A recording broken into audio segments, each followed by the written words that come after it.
Et salut, c'est Gis, merci de me retrouver sur Coach Perso Déco. Dans cette vidéo, je vais te montrer comment on réalise un bon petit ratissage avec de l'enduit en pâte justement. J'ai de ce côté un parément en pierre, ici le retour où il n'y a pas beaucoup quand même de place. Donc ça va être le côté intéressant également de voir comment on enduit quand même proprement. Étant donné que je vais le faire avec un enduit en pâte, le produit, il a, on va dire, cet avantage d'être bien blanc, mais surtout bien fin. On va donc faire une très belle finition. Il y a des chevilles plastiques et des chevilles métalliques à expansion. Plus il y a des contraintes, plus il est difficile de faire un bon ratissage. Et en plus, ça va nous prendre du temps avec le risque que quand c'est tout fini, on a fait des manques. Les chevilles à expansion, faut pas chercher parce que c'est un emmerdement sans nom de les démonter. Elles ne me gênent pas vraiment parce que même si ici elles sont un peu proéminentes, il faut savoir que ça, ce sont les fixations d'un radiateur. Donc il a sa collerette, ça pose pas de problème. Par contre, toutes ces petites chevilles, j'ai besoin de conserver leur emplacement, mais elles me gênent. Dès l'instant où il y a, je sais pas moi, des interrupteurs, des prises, enfin tout ce qui gêne, tu le dégages. Et on va dire tout ce qui est beaucoup plus contraignant, ça reste, mais attention, il faudra quand même être minutieux. Les chevilles ont été retirées.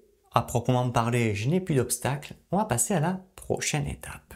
Je t'en touche juste un mot verbalement puisque moi je ne vais pas la faire. On est dans une salle de bain et par définition, il y a quand même des variations du taux d'humidité. Également, on peut avoir des projections. Il faut donc penser à lessiver le support suivi d'un petit rinçage à l'eau claire. Ça a été fait quand ici j'avais remplacé la bande, mais comme on peut le voir, il y a des traces d'enduit, il y a un peu de poussière.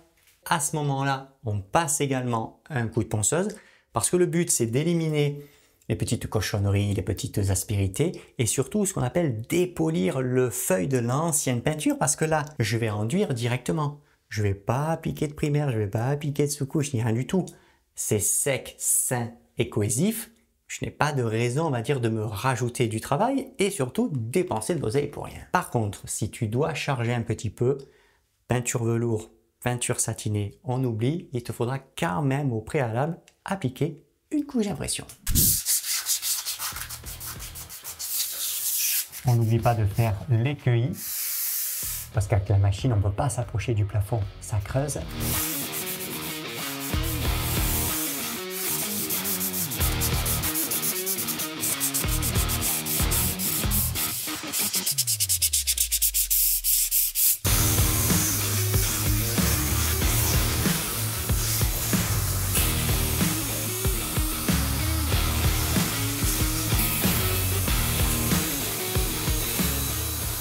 J'ai la porte à peindre, donc on va dire j'y fais pas non plus une attention folle. Si toi la porte est propre ou que tu ne dois pas la peindre, n'oublie pas de mettre également une protection. Alors là, le ruban technique, c'est quand même très important parce que parfois malheureusement, un scotch de peintre, ça arrive à arracher la peinture. Surtout quand il se passe 3-4 jours et qu'il commence à faire chaud. Ponçage terminé, place au dépoussiérage à sec à l'aide d'un chiffon microfibre. Et ça c'est très important. Le ponçage, ça fait un voile de poussière. Et le voile de poussière, ça va poser des problèmes d'adhérence avec l'enduit.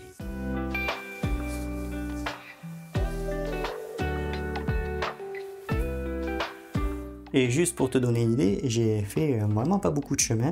Et tu vois ce voile, si pour diverses raisons, tes murs ont été laqués, à une époque ça se faisait, donc je suis plutôt dans un logement ancien, le chiffon microfibre, ce n'est pas à sec, il va falloir le passer à voie humide pour mieux capter le voile de poussière. J'ai avec moi un autre ruban de masquage technique, parce que là, moi, j'ai quand même un parément en pierre. Tantôt, ça va assez propre, mais parfois, il y a quand même un petit peu plus de jour. Là-haut, c'est assez quand même flagrant. Esthétiquement, c'est pas très propre. Étant donné qu'il faut quand même enduire, il va falloir que je m'approche des pierres. Mais les pierres, c'est quand même pas net, donc je vais utiliser un ruban de 25 mm de largeur pour faire épouser le ruban de masquage. Il n'y a rien de mieux que le couteau en dur. Je peux bien appuyer, je peux bien suivre. Parce que là, il faut quand même protéger, parce que sinon les pierres vont être cochonnées. C'est quand même pas évident à nettoyer. Ici, on a une pierre qui est décalée. Voilà, j'ai juste allé comme ça, tu vois, dessous. Et ça permet vraiment d'épouser. Hop, on appuie. Et bien, on est bien propre. Hein. Toutes les protections sont en place en sachant, j'ai gratté les plinthes. il faut dire qu'il y avait quand même une surépaisseur de peinture, c'était pas propre. Donc j'ai bien dégagé le haut, j'ai mis un ruban de masquage. Je te montrerai comment on façonne justement le dessus des plaintes, tu verras. Il y a un petit outil qui convient très bien. Et également, ruban de masquage tout autour ici de l'huisserie. Partant du principe où là, c'était pas très propre. Au-dessus, il y avait quelque chose qui me plaisait pas. De l'autre côté, on est tellement finalement proche que si on commence à charger d'enduit, on voit pas bien. Et quand on aura terminé et qu'il par exemple faut repeindre la porte, ben ça va faire de la surépaisseur et ça c'est vraiment vilain. Donc on va dire que si tu es vraiment dans une zone un peu serrée, quoi qu'il arrive, le ruban il est toujours présent. J'ai tout nettoyé, on va rentrer le matériel et en plus on a de la chance parce que certes c'est pas une grande superficie, mais il faut pas beaucoup de matériel pour faire un joli petit ratissage. Comme je te l'ai dit en début de vidéo, on va utiliser de l'enduit en pâte. C'est de l'enduit donc qui est tout prêt. On va travailler avec le Garniglisse de la marque Ultima. On va avoir besoin de couteaux à enduire. Alors, on est sur ce qu'on appelle des couteaux à lame affinée avec une petite particularité. La lame, elle est bien souple. Plus celle-ci est souple, plus elle va épouser le support. Et nous, ça nous intéresse puisqu'on va faire du ratissage. Et le ratissage, on va déposer entre 0,1 à 0,3 mm par passe. La seule chose que je dois finalement reprendre, c'est cette zone et le grain de rouleau qui est un peu marqué. On est quand même sur un bon petit pocher. Après les couteaux de différentes largeurs que l'on va utiliser, on a besoin d'une bonne petite lame à lisser. Là, on est sur une 300 mm. J'aurais peut-être besoin d'un petit peu plus petit. On va rester sur la méthode de travail traditionnelle qui consiste à appliquer de l'enduit sur la lame, ce qu'on appelle le graissage, et ensuite on présente la lame et bien sûr on enduit le support. Ça nous évitera d'utiliser un rouleau à enduire ou on va dire un rouleau de peintre qui aurait été converti. C'est pas justifié, je veux dire, il n'y a rien à faire. Et en plus, là, c'est un produit qui est tout prêt, donc je veux dire, il n'y a pas de gaspillage. Dès que j'ai fini, je lave mon matos, je remballe tout, je referme le couvercle. Et voilà, je veux dire, la musique, elle est passée. Pas besoin de rajouter d'eau ou quoi que ce soit. Je vais charger la petite lame qui fait, on va dire, entre guillemets, office de platoir. Je pose le couteau. Je vais virer ce qu'on appelle le plus à plat possible. Là, j'en dépose. Et là, je vais partir un petit peu à 30 degrés. J'ai commencé à ratisser. Donc là, on est bien à 0,3 mm. Je pars d'une zone qui n'est pas enduite pour aller rejoindre en mourant la travée que je viens d'effectuer. Cette travée-là, elle est propre. Si je viens présenter mon couteau et que je repars, je suis gêné puisque le bras, j'arrive pas à le monter. Et de deux, ça fait de suite ce qu'on appelle une marque, un sillon. Je pose, donc pour l'instant, je suis à plat.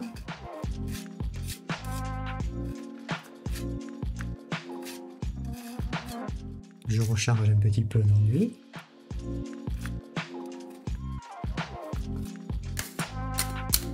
Là, je pars gentiment à 30 degrés.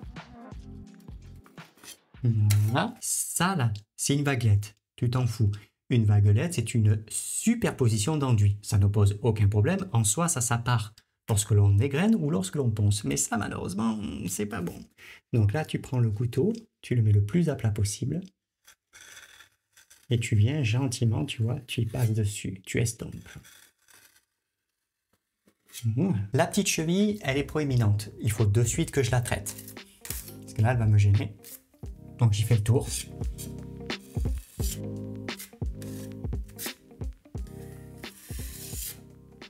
On graisse la lame, inutile d'en mettre des tonnes.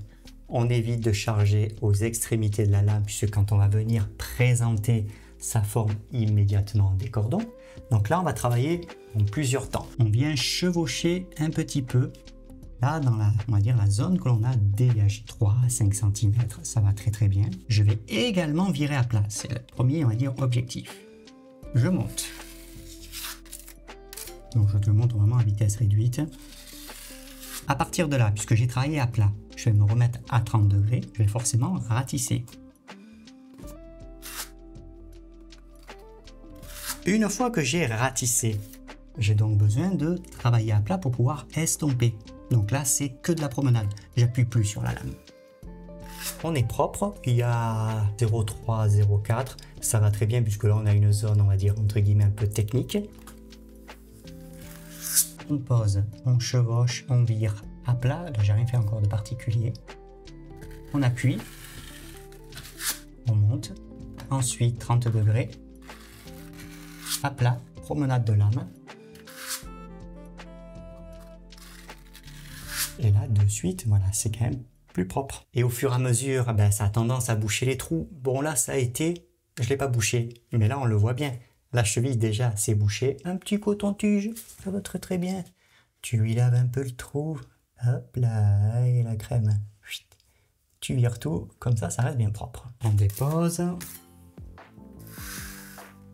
On se met à 30 degrés. On estompe. À plat. 30 degrés. Et là, à plat, pour estomper, s'il y a une petite vaguelette. On est pas mal.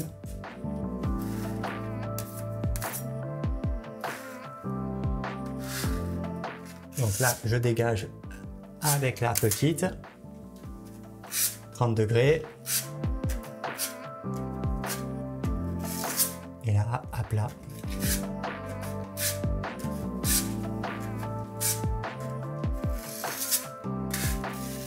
On a la contrainte de toutes les pierres, mais voilà.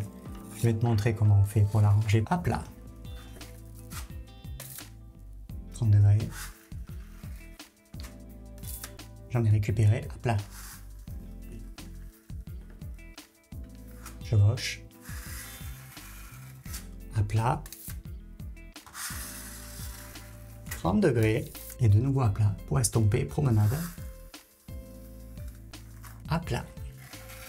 On appuie quand même, il y a une pression. 30 degrés. J'en récupère à plat. Ah, la petite cochonnerie. À plat, on peut arriver à les estomper. Je m'en suis bien tiré. 30 degrés. J'en ai récupéré. Et à plat.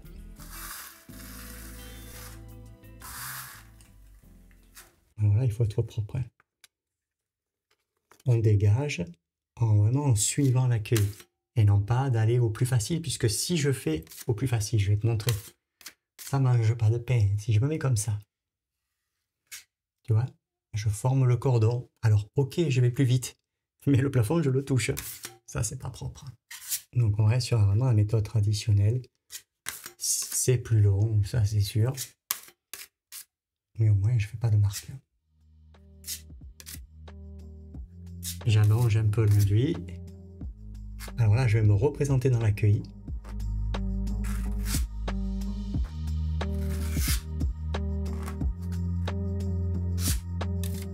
Je récupère. Je pose. 30 degrés.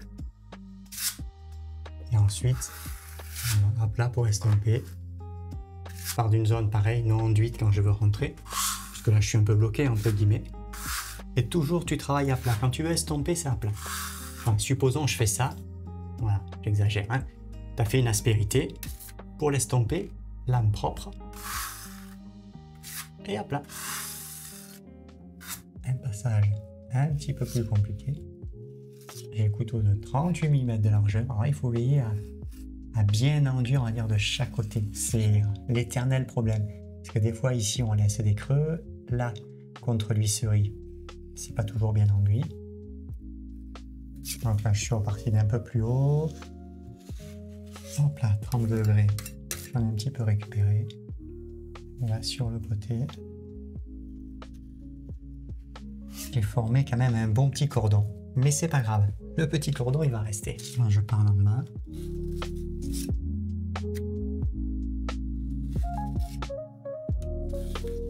À plat. Je remonte.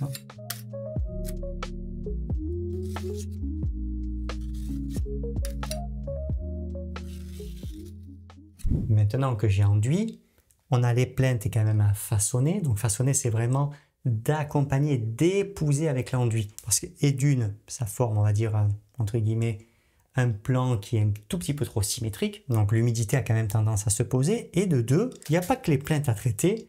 On a ici, c'est pas tout à fait net. Et on l'a vu, ce que je viens de faire, c'est pas propre non plus. On va utiliser une bonne petite brosse à réchampir. Ça, c'est une 000, donc c'est un diamètre 15 mm.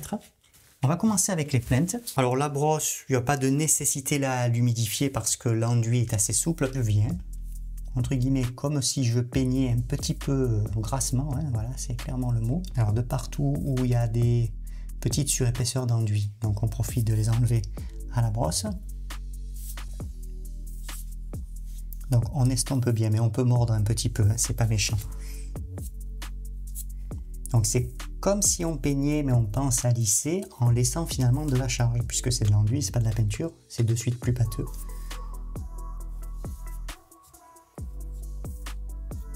On épouse, entre guillemets, ça va un petit peu arrondir le dessus de la plainte, ça nous intéresse vivement. Là, on en est bien. Et ici, que j'ai, on va dire, des petits retours où finalement, bah, ça fait un peu de surépaisseur, parce que là, il faut quand même arriver à épouser les pierres, comme là, par exemple, on le voit là. Là, il y a un peu de surépaisseur. Là, ça fait un petit décroché. Et je viens. J'estompe à la brosse. Je peux prendre un peu d'enduit. Ça ne pose pas de problème. Mais alors, on y va léger. La brosse, ben, c'est plus facile. Hein. Ça suit. Le couteau, lui, il suit pas. Et ici, on a les cordons. Ça, c'est une galère sans nom à éliminer quand c'est sec. Là, j'y vais gentiment. Alors j'ai attendu en soit moins de 10 minutes. Il fait tellement chaud. Contre visserie, je passe également. Et la petite finition strie, puisque c'est le cordage, hein, c'est vraiment le cordage de la brosse. Pas de problème. Là, d'abord, il va y avoir d'autres couches. Mais même si tu es en dernière couche, ça se ponce aisément. Ça fait pas de traces. Hein. Je le fais moi régulièrement, ça ne pose pas de problème. La première couche d'enduit est désormais bien sèche. Enfin, quand on regarde quand même attentivement, il y a toujours des petites aspérités qui se forment, particulièrement autour des anciens emplacements de chevilles. Et même si c'est discret, on a quand même la présence de petites vaguelettes. Les vaguelettes, les aspérités, ça va nous gêner, ça fait de la surépaisseur, ça se casse, ça raye l'enduit, en sachant que je vais appliquer une deuxième couche d'enduit. Donc je vais faire un autre ratissage. On va utiliser un couteau enduire et on va venir comme ça égrener. Si pour diverses raisons tu as eu la main un peu lourde ou les aspérités se sont quand même un petit peu formées, à ce moment-là, tu équipes une ponceuse abrasif 180 et juste un petit coup rapide sans appuyer. Il vaut mieux prendre le temps de les poncer, de les amincir que de dire tentez plus de remettre de l'enduit puisque à la fin, de toute manière, ça ne ressemblera à rien.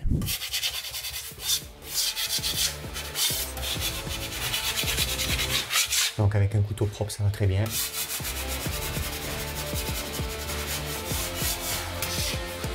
Là, j'ai le parement. Donc lui, on passe bien la lame, même si on a passé, on le voit, hein, le cordage de la brosse. On vérifie qu'on n'a pas oublié un petit quelque chose, ça peut arriver. Égrenage terminé, tu prends ton meilleur chiffon microfibre à sec et on envoie un petit coup pour éliminer le voile de poussière.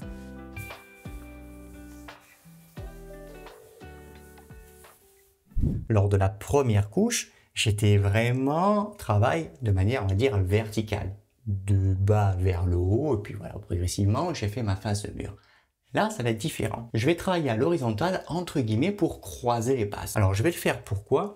Tout simplement parce que là, on est vraiment quand même dans un ratissage et qu'il y a quand même des zones où, on va dire, j'ai laissé un petit peu plus. Parce que quand on vient travailler avec la lame, parfois on sent qu'il y a un petit quelque chose. On va s'apercevoir qu'il y a des endroits où on voit un petit peu l'orange. J'ai donc besoin de mieux travailler mon enduit pour bien, on va dire, homogénéiser le peu de charge que je laisse. Toi, si tu es dans le même cas de figure, c'est-à-dire que quand tu as fini, tu comprends qu'il y a des endroits où tu as une nécessité de laisser un petit peu plus, il faudra croiser.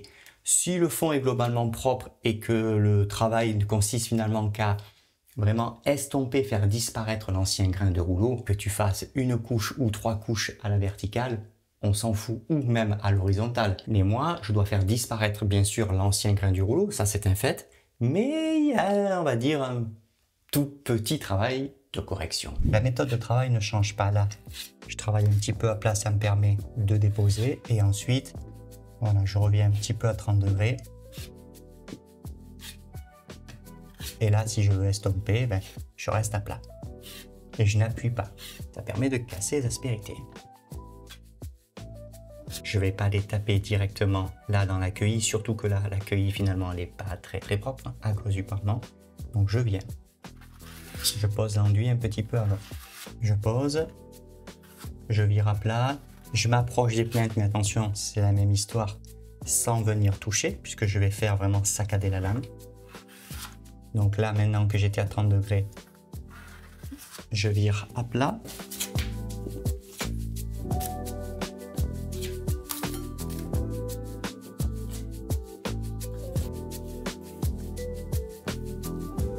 Voilà, on fait le tour de la prise. Je pose, je vire à plat. Je rentre dans la travée que je viens de terminer. Peu importe, hein, horizontal, vertical. À partir de là, je ratisse 30 degrés. On regarde un petit peu. Là, je recharge sur la partie inférieure de la lame parce que je vois qu'il y a justement un petit quelque chose.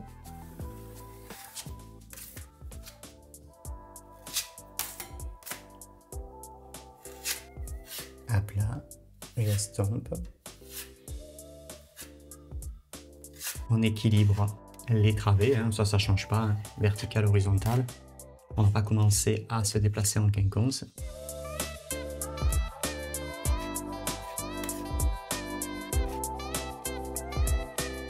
Je vais chevaucher la travée précédente. Donc là, je pars à plat. 30 degrés, ça me permet d'allonger. Je récupère un peu d'enduit.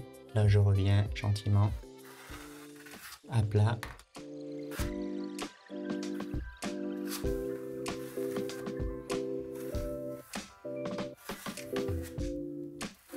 À plat. 30 degrés.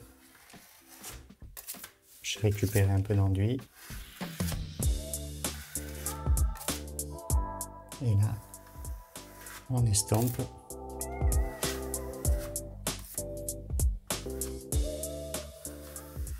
Et lorsque tu dégages comme ici finalement le périmètre ou là contre une huisserie, ça c'est très important, dégage toujours au-delà de la largeur de la lame. Là j'ai, on va dire, allez, quarantaine de centimètres globalement. La lame fait 30, je viens un petit peu chevaucher, ça suffit amplement.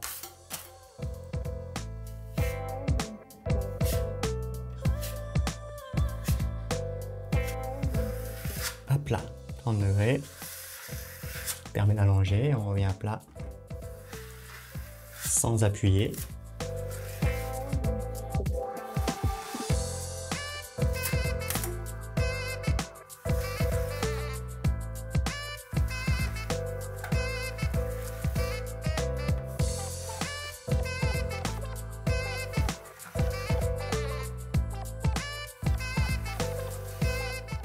Je récupère maintenant en plat. On profite pour nettoyer la lame à lisser, les couteaux. Il fait quand même chaud, donc attention, ça fait des petits dépôts. Et ces petits dépôts, bah, ça provoque des rayures, il n'y a pas de secret.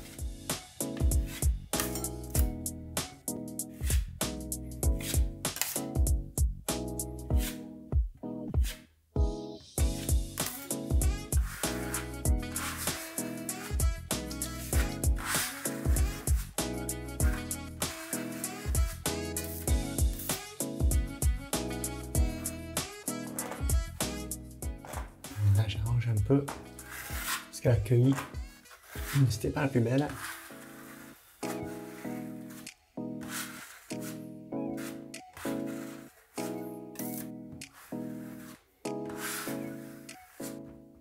Alors l'étape, on va dire la plus technique entre guillemets.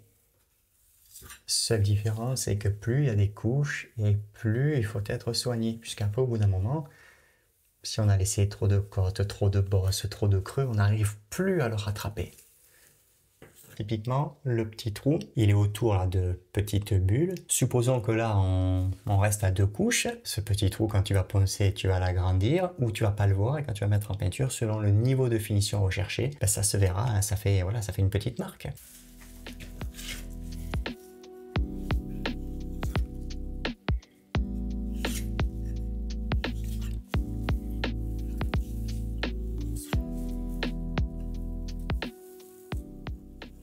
Brosse à réchampir humidifiée, là on a un bon cordon, alors qu'on va dire sur le reste ça va, mais ça veut dire que cette zone là qui fait à peu près 50 cm, il y a un creux.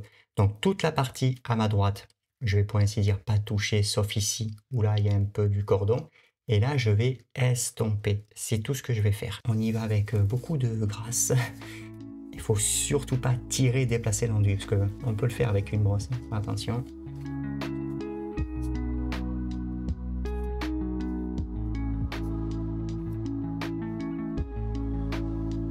Là, c'est pas bon. Là. Voilà, il y en a trop là. Là, c'est dégueulasse. Et après, ça se ponce mal, il faut le gratter. Autant le grattant, pouf, on arrache tout. Donc ça, à vraiment éviter. Voilà, tu vois, juste vraiment avec la partie effilée de la brosse. Et après, on regarde bien, surtout sur la partie de l'huisserie. Là, il y a juste un petit quelque chose. Voilà. Je me suis remis de l'enduit sur la brosse. C'est sensiblement le même travail. Alors, au bout d'un moment, il n'y a plus de nécessité en fait à enduire au-dessus de la plainte. Dès que c'est propre, c'est bon. Hein. N'oublie pas vraiment d'estomper. La deuxième couche d'enduit est désormais bien sèche. Place désormais au ponçage. Donc je vais te montrer.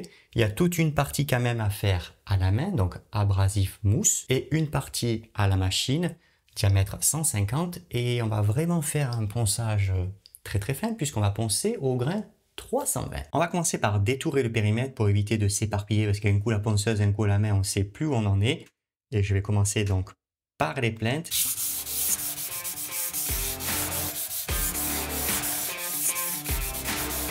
Toutes les petites parties où il y avait la strie de brosse, donc ce qu'on appelle le cordage, ça disparaît. Le 320, voilà, ça je veux dire, ça fait pas de marque, il n'y a aucun problème.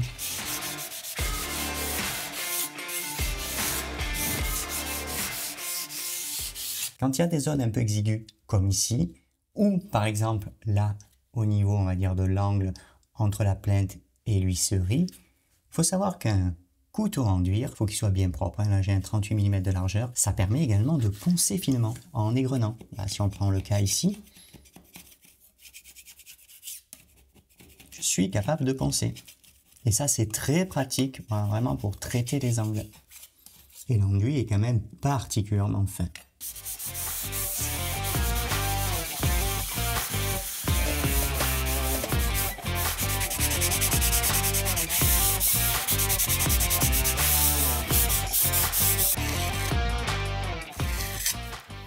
Je vais mettre un petit coup de ponceuse pour pouvoir bien quand même voir la situation. 320 également, vitesse réduite sur la ponceuse excentrique.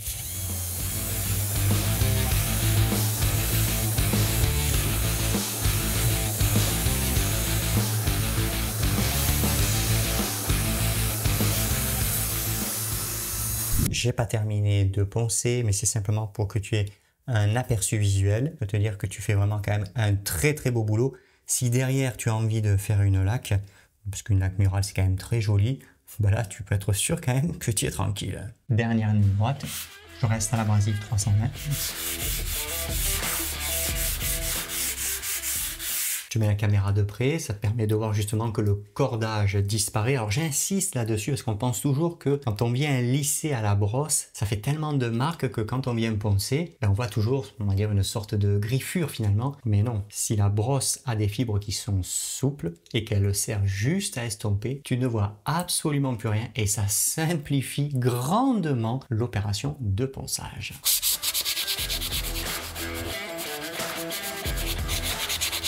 Je vais passer un petit coup de chiffon microfibre à sec parce que j'ai fini le ponçage et j'ai quand même enlevé toutes les protections. Parce que les protections en soi, il faut les mettre deux fois. Une fois quand on fait de l'enduit et une deuxième fois quand on va passer par exemple avec des peintures ou éventuellement des produits décoratifs. Parce que le ruban, tu commences un peu à charger et que tu l'enlèves à la fin complet, quand tu vas tirer, tu vas tout arracher. Donc ça, il faut être vigilant. On prend le temps voilà, de le mettre au moins deux fois ou alors tu le mets un petit peu en retrait. Mais attention, ça veut dire de tout calculer entre guillemets au millimètre. Bon, c'est pas trop intéressant.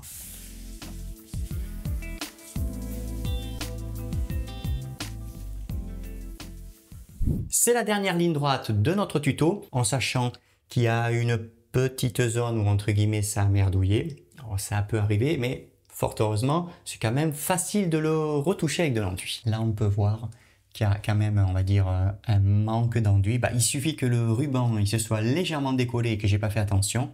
automatiquement, quand je suis venu enduire et que j'ai passé la brosse, l'enduit il n'a pas réussi à aller derrière. Je me suis préparé un tout petit peu d'enduit de rebouchage, mais alors un enduit de rebouchage qui est très fin quand même. Couteau de 25, je vais venir voilà, gentiment. Alors on tire à 0, hein. On laisse pas de surépaisseur.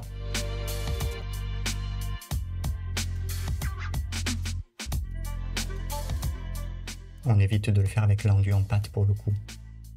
Il est quand même fin, je vais pas arriver à charger, je vais être obligé de repasser 20 fois.